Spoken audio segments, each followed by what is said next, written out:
High everyone, it's me sandy. यो चाहिँ मेरो एकदम अलि 2-3 हप्ता पुरानो भ्लग हो है। यो भ्लगमा चाहिँ हामी ठ्याक्क लाएर के अरे हेटौडा जाँदै थियौँ। हेटौडामा चाहिँ म फर्स्ट टाइम सुमो भन्ने गाडीमा जाँदै थिएँ। माई गड, त्यो बाटो हेर्नु त यस्तो नागबेली सेम नागबेली कि लास्टै घुमाउने, धन्नै भमिट गरिनँ।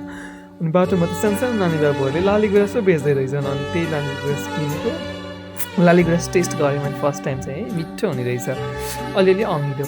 नास्ता सास्ता खान झऱ्यो। अनि हेर्दा हेटौडा कति छिटो आयो। हेटौडा त जम्मा 2 घन्टामा पुगिने रहेछ। अनि त्यसपछि बाटो हेर्नु न, त्यहाँको घरहरू पुरै भत्काएर है बाटो बढाउने भनेर त्यस्तो रहेछ त्यहाँको हालत चाहिँ। अनि त्यसपछि जाँदा जाँदै त रात परिसकेको, अझैले खाना बनाउनु भएको रहेछ। अनि त्यसपछि त्यसको भोलि चाहिँ बर्थडे।